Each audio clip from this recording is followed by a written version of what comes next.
Welcome to 24/7 news TV. Shad Nagar MLA తన నోటి కండకావరాన్ని చూపించాడు. వెలమ సామాజిక వర్గాన్ని అసభ్య పదజాలంతో దూషించిన సంఘటన ఇప్పుడు సోషల్ మీడియాని షేక్ చేస్తోంది. వెలమ అసోసియేషన్ నాయకులు అందరూ కూడా ఎమ్మెల్యే అన్న మాటలని తీవ్రంగా ఖండిస్తున్నారు.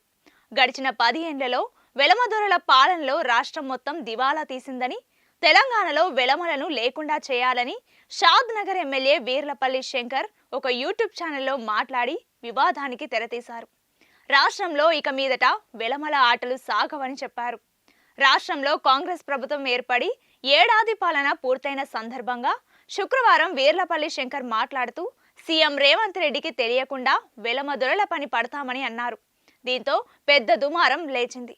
వెలమ సామాజిక వర్గానికి చెందిన అసోసియేషన్ నాయకులు దోమలగూడ పోలీసులకు ఫిర్యాదు చేశారు. వీర్లపల్లి శంకర్ 24 గంటల్లో క్షమాపణ చెప్పాలని, లేదంటే తన ఇంటిని ముట్టడిస్తామని హెచ్చరికలు చేశారు.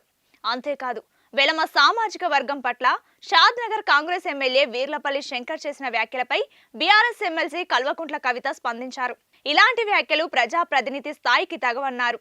ఎమ్మెల్యే శంకర్ చేసిన వ్యాఖ్యలను తాను ఖండిస్తున్నానన్నారు. శంకర్ చేసిన వ్యాఖ్యలు ఆయన వ్యక్తిగతమా, కాంగ్రెస్ పార్టీ వైఖరేదా అనే విషయాలను CM Revanth Reddy, TPCC chief Mahesh Kumar Goud స్పష్టం చేయాలని డిమాండ్ చేశారు. శాసనసభ్యుడిగా ఉంటూ ఒక కులాన్ని ఉద్దేశించి చేసిన వ్యాఖ్యలను అసోసియేషన్ ఖండించింది. అది నోరా, ఇంకేమన్నానా, ఒక ఎమ్మెల్యే అయి ఉండి ఇలాంటి మాటలు మాట్లాడతారా అంటూ రెచ్చిపోయారు. దీంతో ఎమ్మెల్యే వీర్లపల్లి శంకర్ స్పందించారు. తన మాటలు వెలమ జాతికి సంబంధించినవిగా భావిస్తే తన మాటలను ఉపసంహరించుకుంటానని ఎమ్మెల్యే శంకర్ స్పష్టం చేశారు. శనివారం స్థానిక ఎమ్మెల్యే క్యాంపు కార్యాలయంలో ఏర్పాటు చేసిన మీడియా సమావేశంలో ఎమ్మెల్యే శంకర్ మాట్లాడుతూ తను మాట్లాడిన మాటలను వెనుక ముందు కత్తిరించి కొన్ని మాటలను మాత్రమే వివాదాస్పదంగా మార్చి కొంతమంది సోషల్ మీడియాలో తప్పుడు ప్రచారం చేశారని స్పష్టం చేశారు.